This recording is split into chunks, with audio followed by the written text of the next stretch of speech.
Google just straight up bodied the entire world, setting us up for the next generation of artificial intelligence. That's right, Kevin. At Google I/O, they dropped a ton of new stuff, including Gemini Live, new AI agents, and maybe most excitingly, an update to VEO, VEO3, where you can do all sorts of... Stop. Why are we even doing... Let VEO3 do it for us. What are you talking about, Kevin? VEO3, new video model. It does audio. It can generate people. It has good lip sync. Like, we are obsolete, so just roll it. Oh, you're right. Okay, let's try it. Welcome back to AI for Humans. Your hosts have been dealt with. Okay. That was a bad idea, actually. Oh, wait, sorry. Kevin. I'll try it again. Let's try it again. Okay. Welcome to AI for Feet. Thankfully, we got rid of the humans. Nope, that's worse. That's objectively terrible. And if you're only getting the audio of this podcast, good. We will get more into VEO3, but also OpenAI just bought Jony Ive's AI wearable company for $6.5 billion. Oh, also, AI Darth Vader is in Fortnite, and everybody is unhappy about it. And finally, Kevin, one of the things we've been waiting for forever, robot MMA. How exciting would a fight between humanoid robots be? It's time for AI for Humans.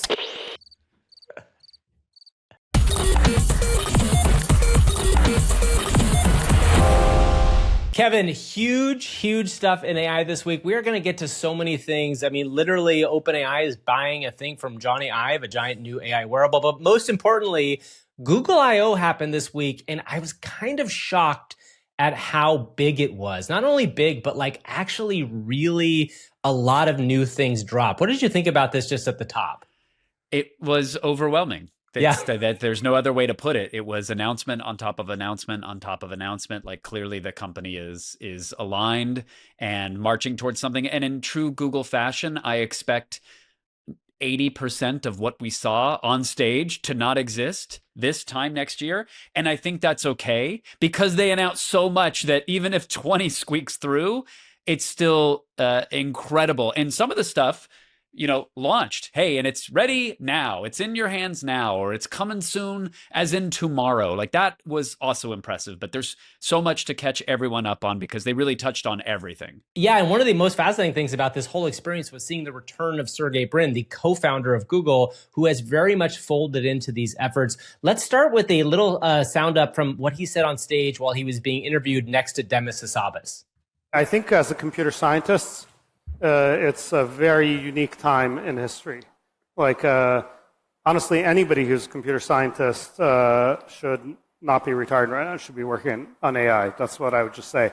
I mean, there's just never been a greater sort of problem and opportunity, a greater cusp of technology.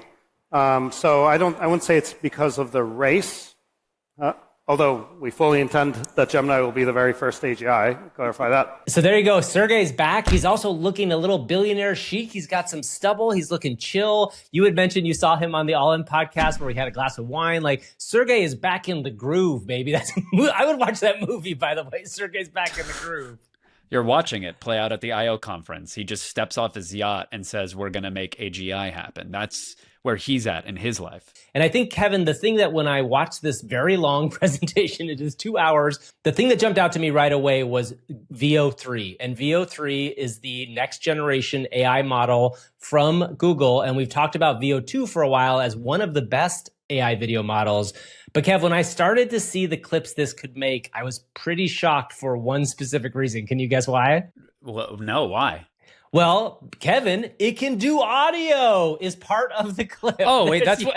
That's why. I was like, can I guess why? No, I know why. I watched the conference. I don't know why you were shocked, but yes, it does in single shot. You can control cameras, characters. You can get consistency out of scenes, and there's physics, like really, really in-depth physics, like the impressive level of mixing of substances and whatever. But yes, you can also hear the clips, and that means character dialogue. That means sound effects like Nat sound from the wind to the reverberation of a character's voice within a scene to even music. This is a fully multimodal something that has now as you're scrolling casually on social feeds, you have to stop and go, wait, is this clip AI or not? Like for the first time, truly, you have to stop and look very closely and listen closely. This ocean, it's a force, a wild, untamed might. And she commands your awe with every breaking light. To me, the other thing that they do really well is the lip sync is great. So for dialogue, lip sync is great. And there's a great clip somebody created. Let's play a little chunk of it called We Can Talk. This was a video created by somebody named REK that they dropped on X. And it just gives you a good example of what's possible with this. We can talk. No more silence. Yes, we can talk. We can talk. We can talk. We can talk with accents. Oh, I think that would be marvelous fun. Yes, it is very fun. But Yes, it is very good. It's very fun. I can talk. Yes. We can talk. Yes. Yeah. We can talk. We can talk. We can talk. Yes. So you get a sense of what's going on here. Just for people that are only listening to the podcast, this is two very realistic people in most of these talking to each other.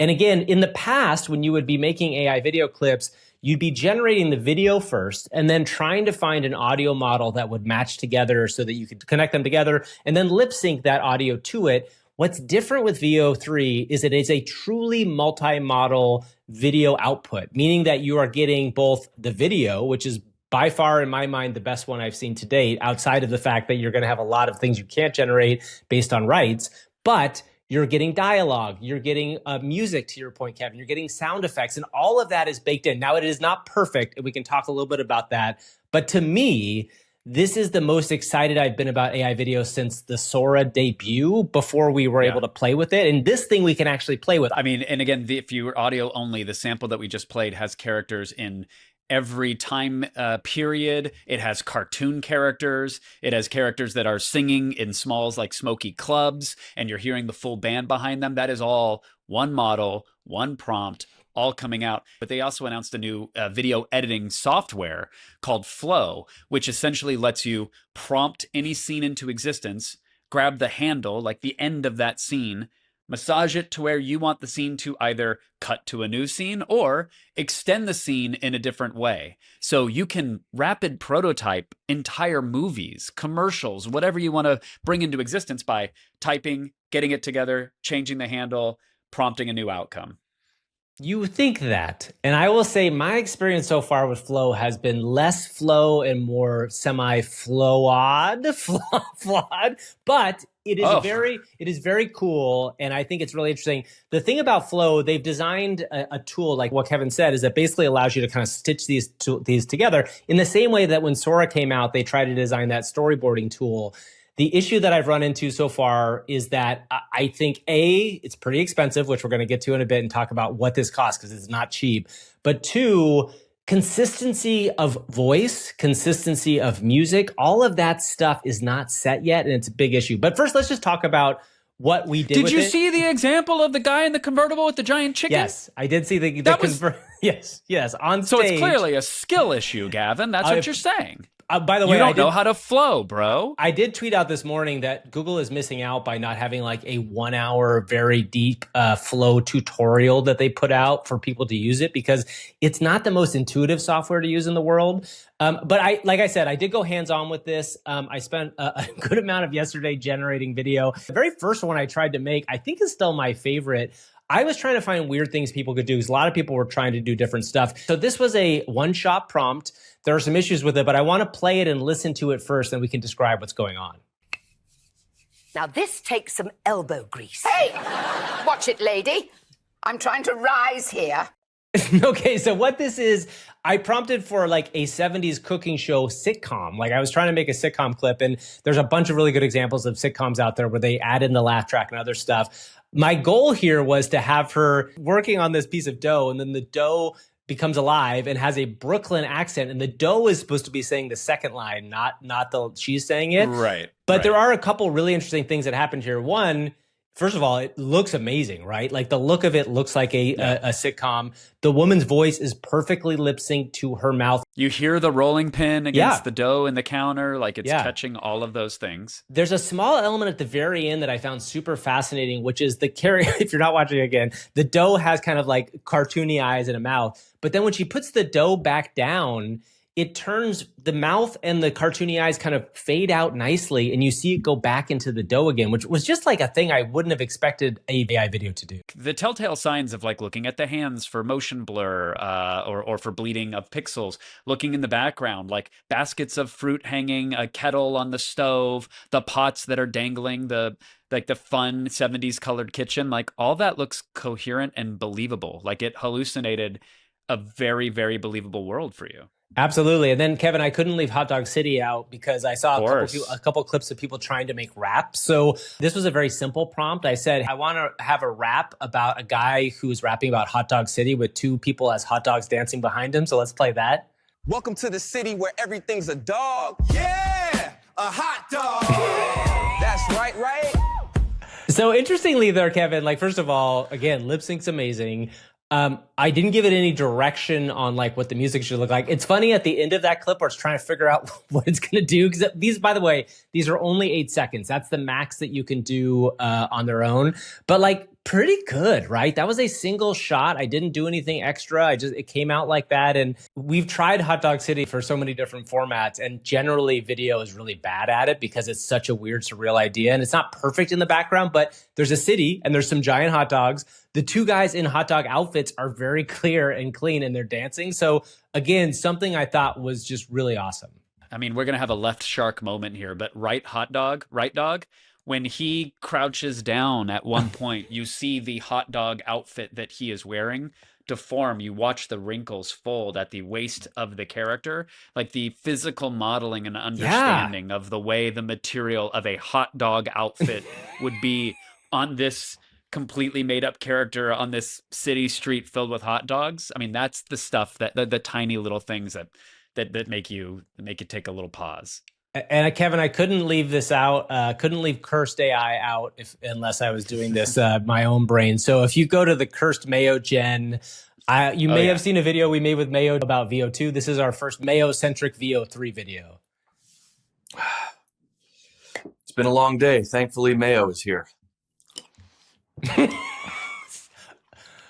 Okay, so what's fascinating about this, if you're not watching, there is a kind of a low light looking, very realistic shot of a kind of a working class guy sitting in a small kitchen. He has a jar of mayo and he says, I prompted that dialogue in there, but he says that line and then eats a spoonful of mayo and you hear the sound of him eating the mayo. You hear the sound of the clicking of the spoon.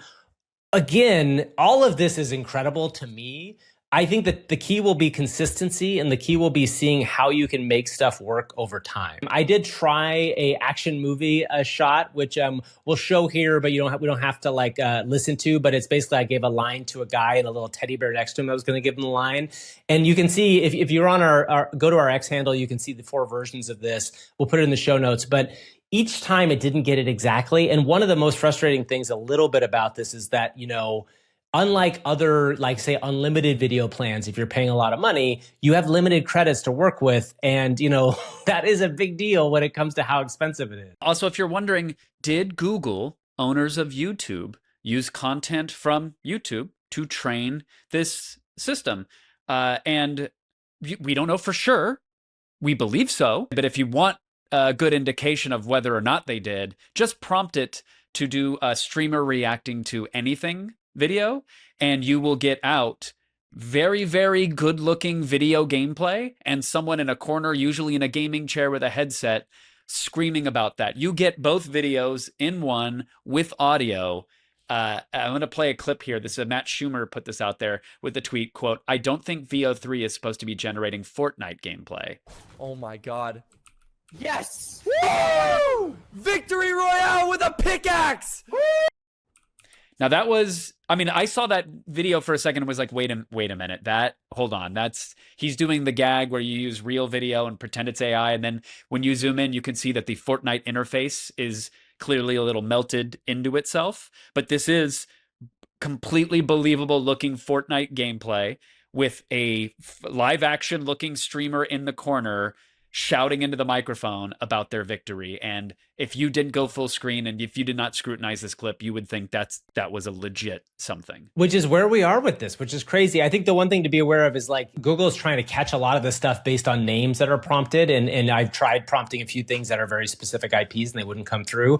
In that instance, Matt did not, according to his prompt, use the word Fortnite, right? So that probably is why it slipped by. I assume that will not happen again for a while, but there are other people that were using Minecraft streamers and they looked very direct and right. We are going to share at the end of the show today in our AI See What You Did There section a kind of full VEO3 selection of some of our other favorites, including prompts there. So stick around for that. But Kevin, the downside of all of this VEO3 magic, is that Google also introduced a new pay plan for their AI studio, which gets you a lot of stuff, and we're going to get to that. But it is not cheap. This is the most expensive paid plan we have seen to date. Google AI Ultra will cost you $250 per month to access. Yeah, we blew 6 months of Patreon on 3 clips of old men eating mayonnaise, is what you're trying to say. No, that's not true. That's only 1 month of Patreon at this point. That's all it is. But right now, I will say there's a discount for 3 months, so you can get it for $125 a month instead of $250. So that's active right now. It is still very expensive. You also do not get unlimited VEO3 gens. So you get about 12,000 credits. One of the things they're clearly trying to do is go after not only OpenAI with a higher tier, but with Apple. I think the way they're bundling in all of their services like an Apple One subscription, because you do get Gemini, Flow, you get Whisk, which is another video generator, Notebook LM, Project Mariner, which we will maybe get to. You get YouTube Premium. That's like a $15 to $20 thing, I think. And then 30 terabytes of photo, drive, and Gmail storage, which is more than 0 terabytes of it for, again, the discounted price of $125, sure, $250. When that runs out, a lot of money. That's a lot. That's a lot. I think people are looking at this, and I think it's important to separate the VEO3 thing is part of it, right? But I think one of the things people talk about with OpenAI's $200 policy is they're getting access to O3, right? And there's another big update that they're dropping, which is Gemini DeepThink, which is coming only to this larger model. And DeepThink is going to be Gemini's very high-end reasoning model. So this is going to be something you'll get access to. It's probably like O3 Pro would be, which is not out yet. I think people expected that to come out from OpenAI this week. But the tricky thing I find is that what these companies are trying to do right now is kind of build lock-in. Like if you're going to pay $250 to an AI company or Google, guess what? You're probably going to be using all the Google AI services. You're not going to be jumping back and forth because there's no way you're going to pay for that and the OpenAI price and whatever Anthropic's going to drop. So to me, it is a very interesting price point. I don't think I will be keeping up after the first month. I wanted to try a bunch of this stuff, both for the viewers of the show and also for myself. But it is something that feels like it is going to get crazier over time. I've also seen people say, hey, this feels like it takes AI into another level of like what's possible for normal people. And I agree. Like the fact that you don't get any VEO3 generations with the cheaper platform to me feels off. Well, someone did the math, FOFR, the AI Ultra plan, $250 per month. It's 12,000 credits. That's 150 credits per 8 seconds of a VEO3 video. That's basically 39 cents per second of video, which sounds astronomical, especially considering a lot of those seconds might be completely broken and you need to regenerate them. But if you really do get I don't know what your prompt was, but I think it was cinematic shot of green ogre in swamp winking suggestively. Small bubble appears behind him in muddy swamp water. I don't know what you prompted. That's Gavin, exactly. I tried that. It didn't work for me though. It wasn't dirty and swampy enough. And that I understand that it wasn't quite your filth, but to get something like that out of the machine for 39 cents would be a steal for what it would cost to do it regularly. So it's it's a delicate balance, but I think the best thing that people can do is to not actually purchase it right now, to take that money, hold on to it. Yes. It's and important. then give it to us in the form of a Patreon donation. But if you don't want to spend money, you can still support this podcast, Gavin. You can you can subscribe. That's free on the old YouTube.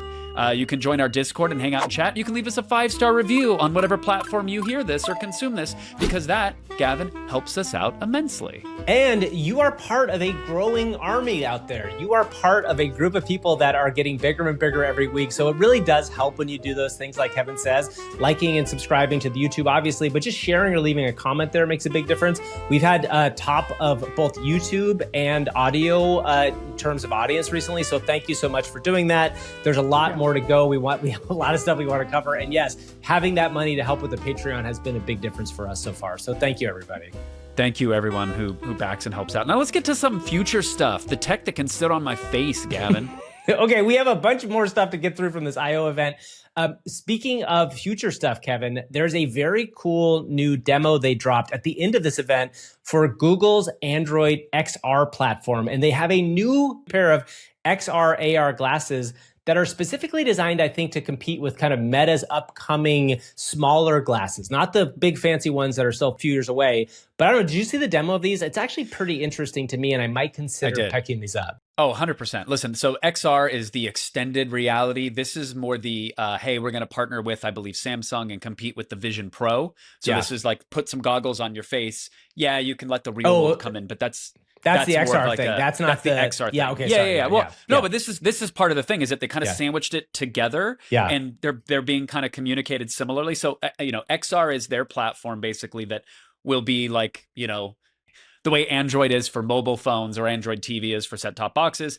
Android XR will be for the goggles. Android AR is the augmented reality. That is more the hyper lightweight but see-through on glasses experience that they had some risky real-time demos of at the end of the conference. And that's the part, we've all been saying this is where it is going. I still don't think it's here, and it might be a few more years out. Even hearing like Sergei talk about it, it's like, there's still some battery issues. There's still some latency issues, but they had them on their faces on stage doing some incredible things, which I think we should talk about right now. Yeah, to me, that demo was really interesting. So again, it's towards the end of the Google I/O event video, but watching her walk out, there was a small hiccup, but like walk out, get all the information in these little tiny pop-ups. And you can kind of see, if you look at the opposite side of somebody wearing these, there's a little square that'll pop up when they get in a piece of information.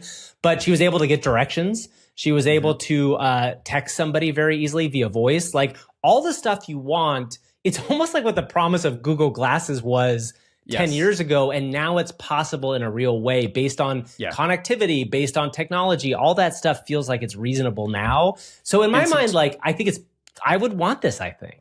Well, and some tiny little things, like when you say get directions, like when you glance down, a full, almost like a rotating in real time, like compass view of a Google map appears. So it's not just like a spinach green arrow pointing on the screen. When you are interacting with the on-device agent, you can give it multiple commands at once, something Siri still can't do. So if you say, send a text to so-and-so about X, Y, or Z, and then mute my notifications, it's like, got it, done. That was 2 different commands. I'm doing them both. The one thing that excited me the most was the demo that kind of hiccuped at the end, where they had 2 people wearing the glasses, speaking in different languages, and in nearish real time, you're watching a translation of what that person is saying, like on your glasses. So the idea of like, hey, digital nomads, go ahead and set up shop wherever you want. The largest barrier to entry to do that, or there's those that love travel in general, go to the remote areas of the whatever. As long as there's decent connectivity,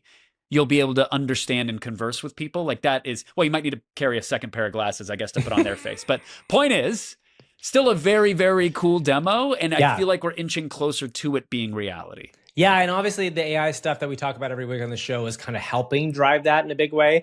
Kevin, the other thing that I think that you were really excited to talk about that I was fascinated by here is their diffusion models that are coming out and what difference that makes. So this is a kind of a techie conversation, but one of the big things was an update to the raw AI model that's powering Gemini in part.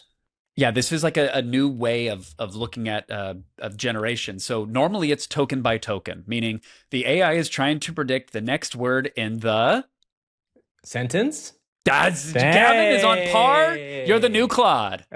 So Gavin Opus 4.0 just launched. So yes, it's going token by token, which it's very fast, in doing that, but it's always constrained by waiting for what is coming before it. This is a gross distillation, but this is sort of how it works. With these diffusion models, the same way you've seen diffusion generate imagery, where it starts with noise all over the place and tries to refine it down and make it make sense to give you the image of Shrek in the swamp, winking suggestively.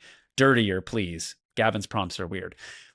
It can do that, but with, let's say, code generation. So if you say, build me an app that is a Tetris, but on the web, you can think of the 10 different components that you might need to code to make that happen. But instead of waiting for the first one to finish, you can shoot off and start generating the different patches of what that thing might be.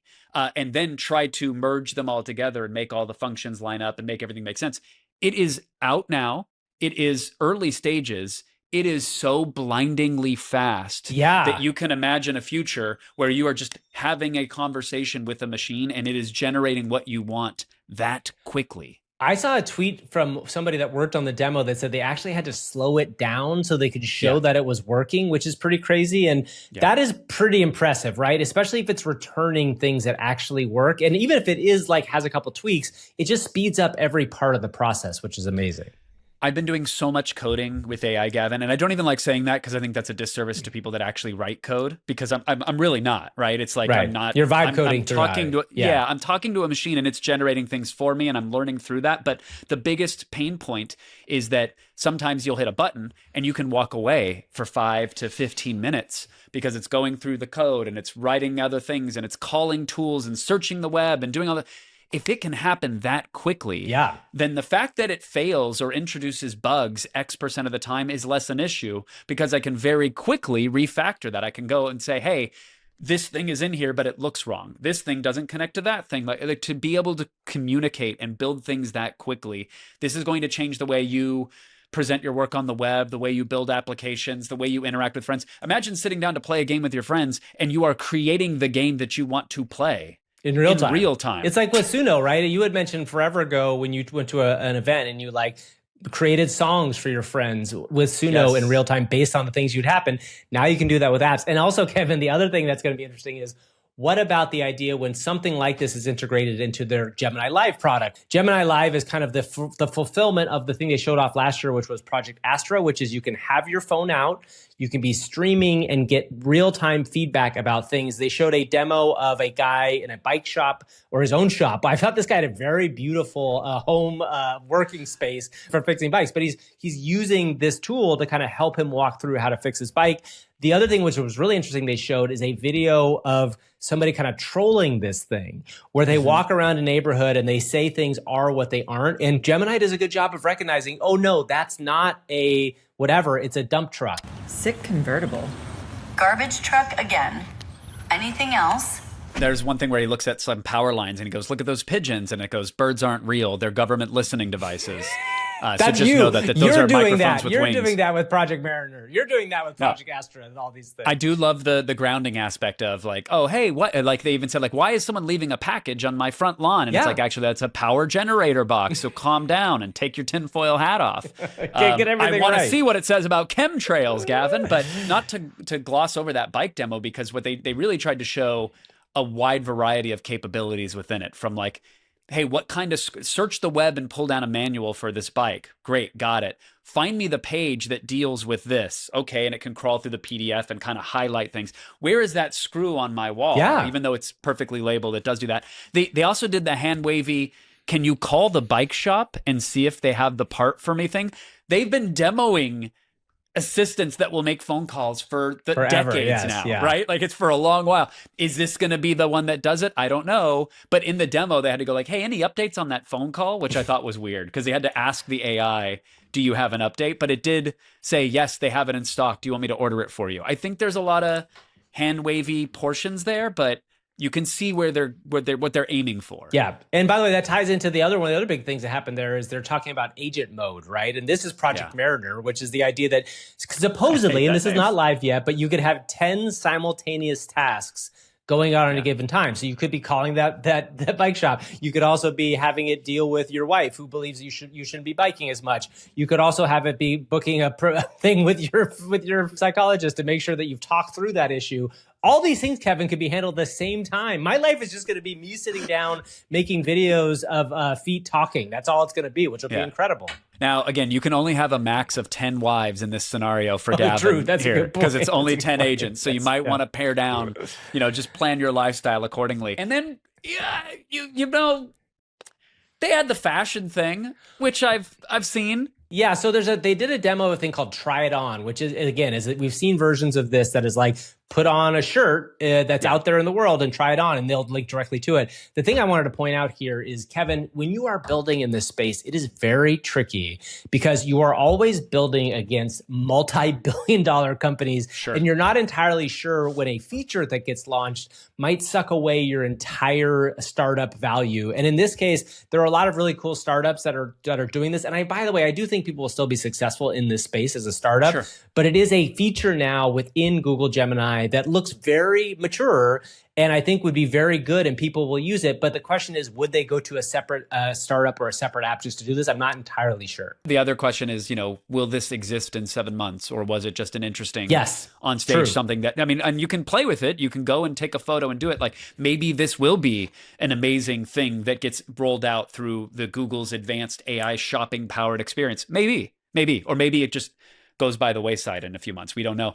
In the avalanche of product demos and new labels and new things to sign up for and pricing tiers, we also got new models. They released some new stuff, Gavin, that you mentioned Google's Deep Think mode. We have a new Gemini 2.5 Flash. It's a very, very small model, which is important when you think about these things making their way to cell phones or set-top boxes or wherever, where, power and processing is limited. What's up? I got a new Wonky Walrus. We're not going to get Wonky Walrus here, but I got a new character. His name is Benny Benchmark. Ooh, now that's a benchmark, baby.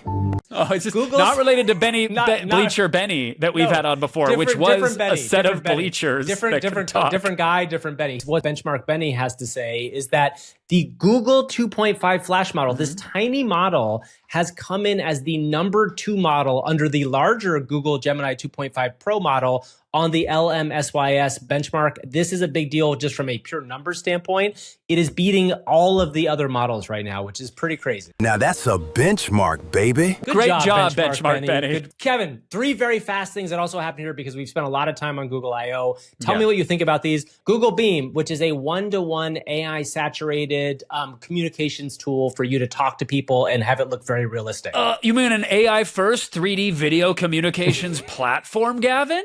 It looks cool. We've seen systems like this before. Give me the Gladiator. Thumbs up or thumbs down? We got to move here. Thumbs up for potential, thumbs down for implementation only for the moment, because I think they're getting like 3 or 4 video feeds and stitching them together with AI, which is interesting. But I think there's a way to do it with a single webcam. So I don't think in general, if you're the Roman emperor, you're not allowed to do thumbs up and thumbs down, but I'll buy it. I'll allow it. I'll allow it. See, the textbooks are wrong. They were actually more wishy-washy than that. Oh. Because they were like, there's hey, nuance, cool, gladiators. AI mode in search. What is your thoughts on AI mode in search? Just sure. Okay, sideways. It's fine. It's great. It's better than it was before. That's also good to know. Finally, Google's real-time translation. There was a cool video that they showed off of 2 people talking in different languages. It real-time translates across the web. What's your thoughts on that? 2 big thumbs up. Love it. Can't wait for it to roll out for more languages. As someone who deals with developers in other countries, and there's a language barrier because I can barely speak one, this would be just a great thing to have. Yes. What language is it that you can speak? Barely can speak Leet. Was that right? L33T Leet? Oh, fantastic. Okay, that is the big Google I.O. roundup. It is a lot. We want to make sure we got through all that, but there's some other huge AI news. Kevin, first and foremost, some breaking stuff today. OpenAI is going to purchase for $6.5 billion Jony Ive's AI wearable startup. Now, this is not completely separate from OpenAI because supposedly Sam Altman has been in this for a bit. They released a 10-minute you called this a Sam and Johnny meet cute across the streets of San Francisco. Yeah. which is kind of fun. What is your thoughts on this? Maybe let's talk a little bit about what impact this could have on the future of AI and how people use it. I mean, look, we talk about how disruptive this technology is going to be to everything. That would include smartphones, that would include spectacles, that would include wristwatches, that would include so many things. And I think Jony's probably designed some eyewear, but at least for Apple, he's designed pretty much every major device that has been so disruptive to all of the things. So the notion that he's trying to cram this intelligence into a fleet of devices, which, let's be clear, like they do in their Meet Cute video, they mention that this is several devices, not just a device. But yeah, the company is I.O. And, Sam is quick to point out, this is the guy who made the iPhone. Yeah. So pretty impactful device. I wonder what he could do if he gets to think at the forefront of artificial intelligence. And he mentions that he spent time with their prototype, and it's one of the coolest things he's ever used. So this isn't like napkinware. It's a year away probably from us hearing about it, but there is a prototype that is working already. I want to do a little bit of the calculations on OpenAI in terms of they raised $40 billion in cash. We are now, $10 billion out the window with two acquisitions, Windsurf and this AI wearables company. They must be very aggressively planning that they have a crap load more cash coming in. So this goes back to the plan of like, what's coming soon and how will it change our expectations of what people are going to pay for? Somehow Google got me to pay $125 this month. So that is not something I would have expected, to have an AI service that costs more than my old cable bill in like 2007. But here we are. Let's look at it through the lens of the smartphone, right? Like every year or three, depending upon what upgrade you're cycle on, you might pay upwards of $1,000 for a new smart device in your pocket. And then you could be paying $100+ a month for a plan for that phone just to let it pull data down from the cloud. Like, I feel like there's a real good chance to pair a device with some sort of AI powered plan that people would probably spend several $100s a month for. I would imagine so. And there's been some rumors that there was an audio only device that this company was working on, which would also be interesting to think about what would earbuds look like if it was a more significant thing. The other big AI news from last week, Kevin, that we should just quickly hit is Codex was released. This is their first pure software agent. This is designed to work with coders to make software coding better. Obviously, they have a lot of software coding baked in. And again, buying Windsurf is part of that. But I've seen kind of tangentially, I'm not a deep coder myself, but I've seen a lot of people that are like actual coders, not just vibe coders, say this is very valuable to them. And it seems like something that is making a pretty big dent in the coding space. Yeah, unfortunately, it's at a time where it's like, Google released a very similar product as well, with cooler branding, arguably. Jules, are you talking about Jules? Yeah, Jules, yeah. The website for Jules looks great. But Microsoft announced that they've added agentic coding into their Copilot offerings as well, and support for Grok coming. We'll get to that. But I'm just saying, like, is it interesting? Yes. Are they clearly pushing in a direction where fleets of agents are going to write software for you or update your software or even maintain your website if you're not an enterprise person who's listening to this? Yes. The answer is yes. It was just released at a time where, man, there was a lot of noise. The noise is going to continue this week. As we mentioned last week, this is going to be a big week for AI. And this Thursday, you may be watching this on Thursday, Anthropic has their big Code with Claude event. And there's very heavy rumors out there right now that Claude 4, both Opus and Sonnet 3.5 are on the way. This is a big deal because Claude has taken a long time to come out with an update at this point. And speaking of coding, Kevin, Claude was like the one that everybody was using, 3.7 Sonnet. And then a lot of people have switched over to Gemini 2.5 Pro to code with. This could be a big deal if Anthropic drops something like that's really amazing. I mean, this is emerging to be like the primary use case. It is a real big moneymaker, and it's a lot easier to understand than like any creative writing pursuits, because it either works or it doesn't for the most part. Yeah, and people will pay for it, right? They'll pay because it's actual value there. I have spent hundreds of dollars in the last week, Gavin, on tokens, basically, to let AI assistants help code things into existence, which sounds very expensive, except it would have cost me tens of thousands of dollars to hire the people to do that. Yeah. Yes. And that's where it's at right now. Okay, so let's talk a little bit about another thing that kind of got blown away by all the other news this week. Microsoft had a big event called Build on Monday. Satya Nadella came out and did some chatting about it, but you wanted to specifically dive into something really interesting. Yeah, two things, which is a little nerdy, but they announced MCP is coming to Windows, to the operating system itself. We've talked about MCP before. It's called Model Context Protocol. In the grossest of 10,000-foot view terms, it allows AI agents to interact with applications. There are MCP servers to automate Gmail. There's MCP servers for Spotify, where you could say, hey, play my top 5 artists that I haven't listened to more than X hours in the last year. And rather than somebody having to write the code to do that, the AI can figure out how to get that out of the machine. Again, gross distillation, but it's coming to Windows. It's coming to the operating system itself, not to developer tools within there. But imagine being able to ask Windows to do something complex, and it intelligently can plug into whatever software it needs to make your request come true. Generate me a flyer for blah, blah, blah, and post it to my website, and then share it with all my friends and grab my #1 Spotify song and make that the soundtrack. That's a complex something that it could do.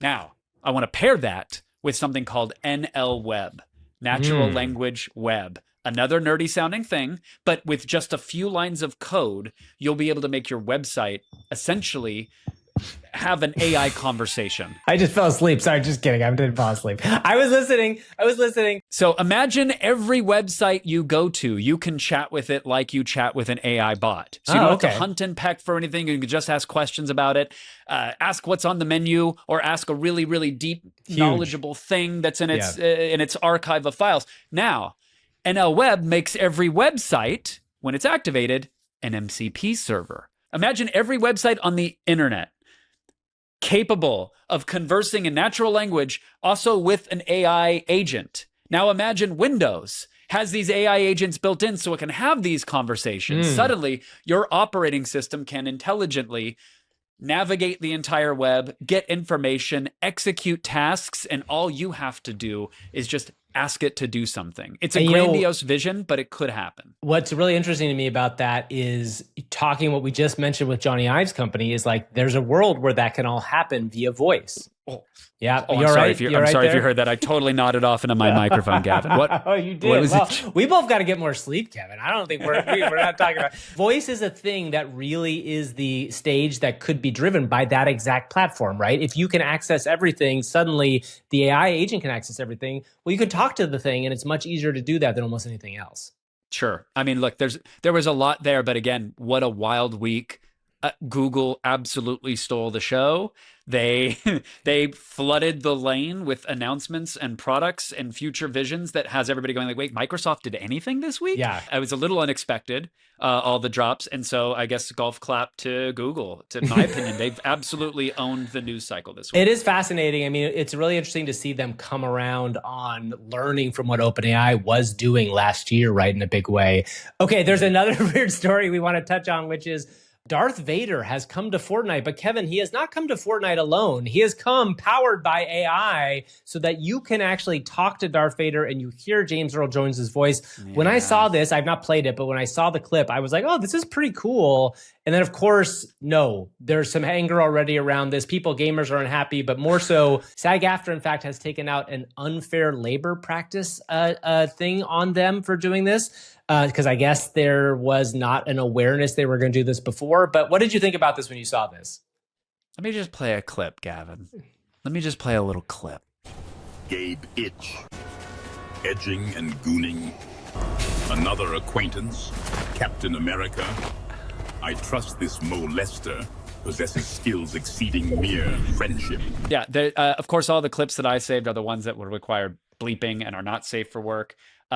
People had Darth Vader doing all sorts of things that you wouldn't want Darth Vader to do, referencing all sorts of media you wouldn't want it to reference. And this is just one of those weird sort of edge cases of like, wow, how amazing you can chat with an AI. Of course, people are going to try to do all of the things you wouldn't want them to do with it.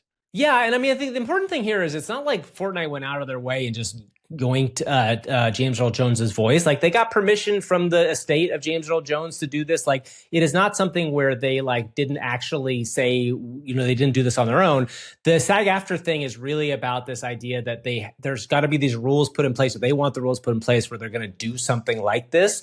And there is a labor practice, because what that means is, like, conceivably, they displaced another voice actor to do this, right? Or to do these sorts of things. Yeah, not conceivably. I mean, if you were to do this in the past, there would be 10 other James Earl Jones sounding voice actors that would have been brought into a VEO booth, and they would have recorded a bunch of lines. But, you know, then you make the argument, well, he couldn't have recorded all of the lines because it needs to be generative in order to have the experience where you can, you know, have a natural language conversation with him. I think it's ambitious to do that, to drop something like this in one of the biggest entertainment franchises out there, right? It's like, that was ambitious to say we're going to use an AI character. I'm sure they tested it in a million different ways.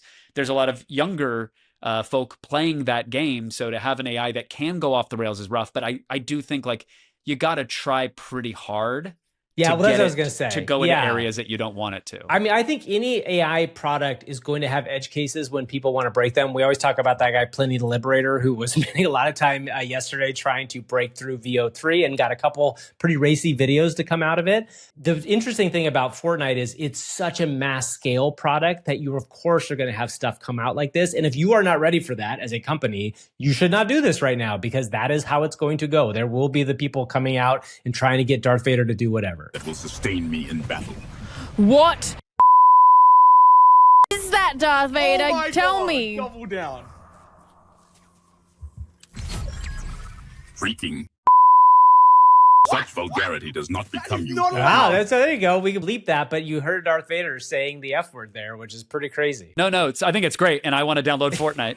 By the way, that is something that they should have fixed, because you and I both know after doing a bunch of AI stuff, you can put guardrails on it. So that is a problematic thing to hear, because if somebody was able to get it to swear, that's a big issue.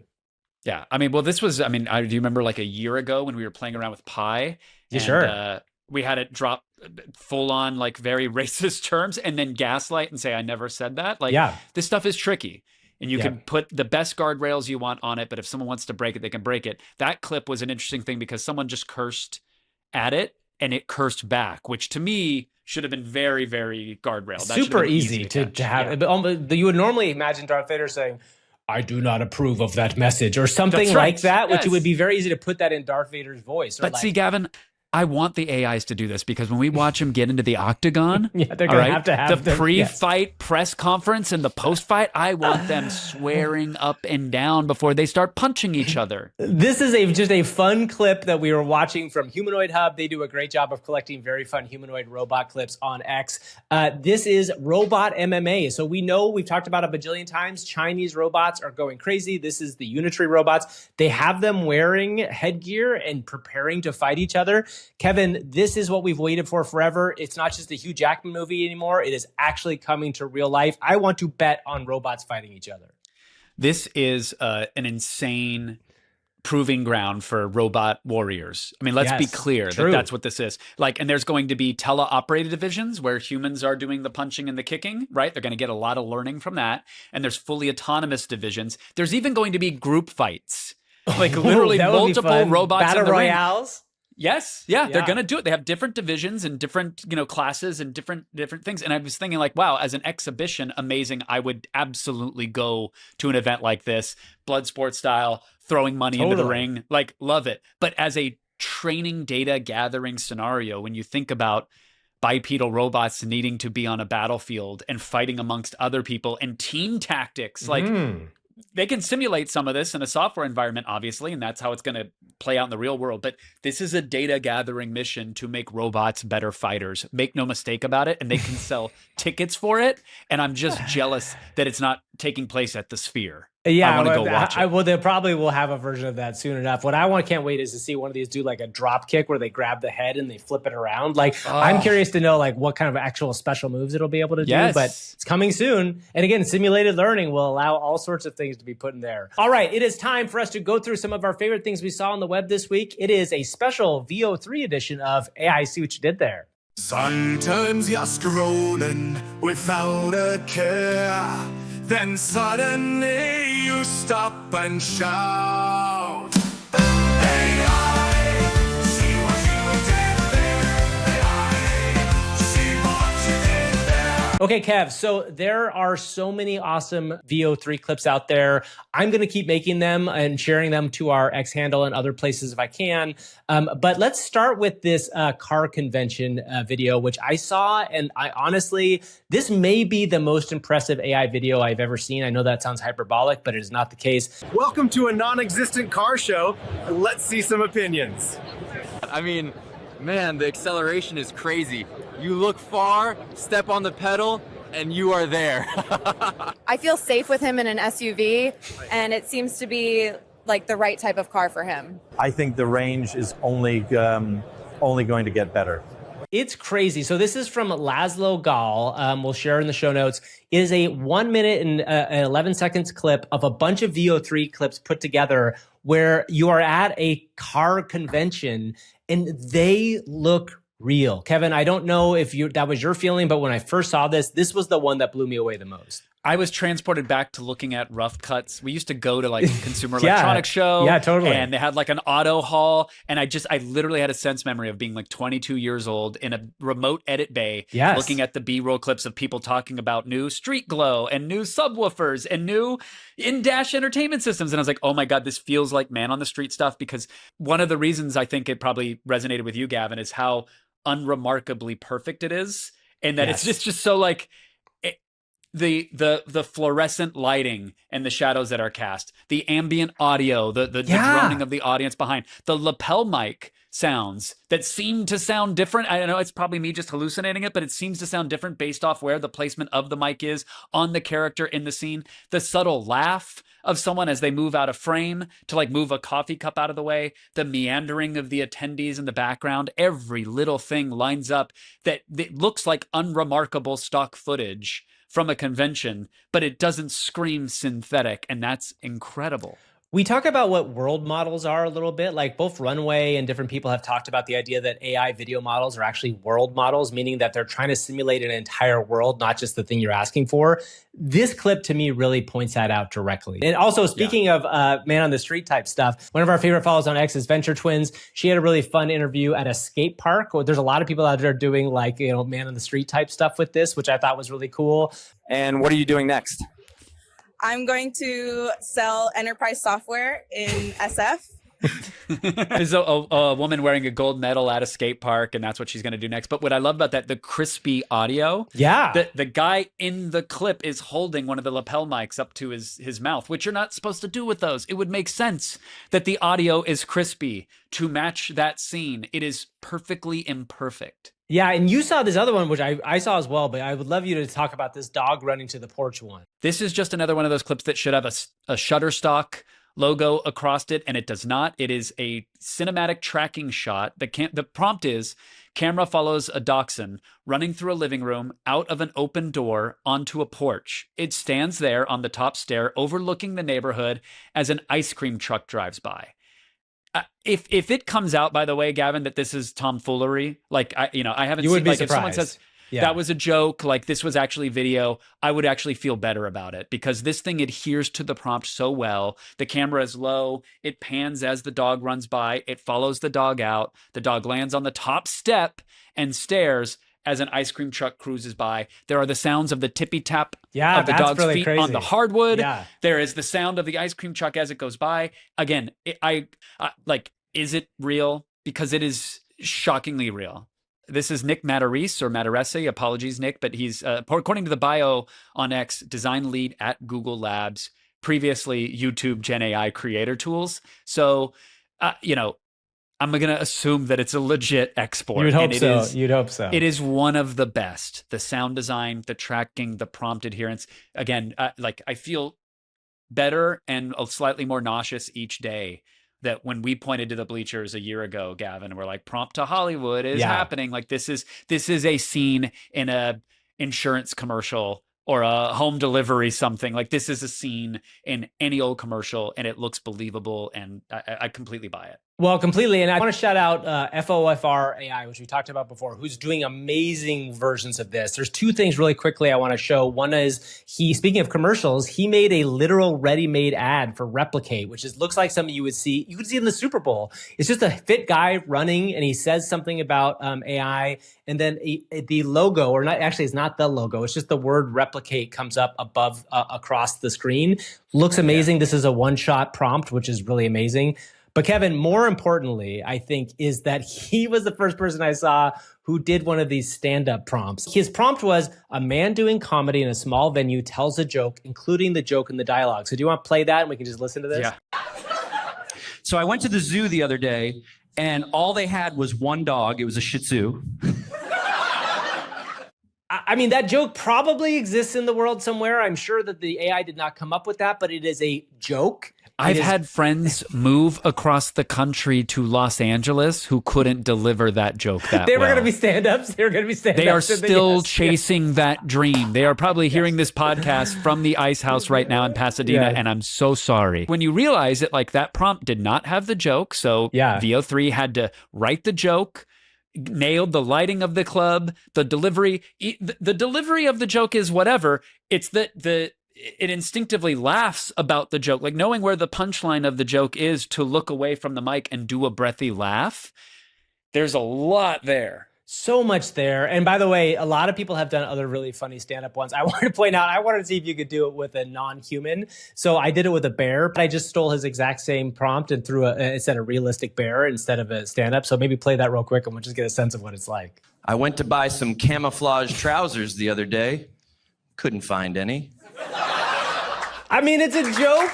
I don't know if it makes sense that the bear says the joke. Also, that sounds like a joke that probably has been hacked. It makes sense that the bear of course it does. The bear doesn't want to get shot by hunters. He needs some camouflage pants. That's a good point. And he couldn't find the camouflage pants. I love that you joke. have a contention with the fact that a model just gave you an 8-second clip of a bear looking realistically lit on a stool, just hanging out, telling a joke. Crazy. Yes, it's crazy. It's amazing. And it kind of does some muzzle flap. Yeah, well, I mean, and the muzzle flap isn't perfect, but the fact that it's doing muzzle flap, you don't have to like specifically prompt it for that. Like, it's all very good. Couldn't find any. What are we doing? Why are we still making this podcast and not 10,000 dumb TikTok channels? That's a good question. We'll work on that next. Everybody, we will see you all next week. We have a ton of more fun stuff that will come out. We will keep playing a VO3 all week long. Follow us on all the socials. And please keep trying this stuff yourself and let us know what you've done in our Discord. Swiss, Gouda, Brie, they can all agree. Cheese is the best thing for you and for me. That was an old man rapping about cheese. Bye. Bye.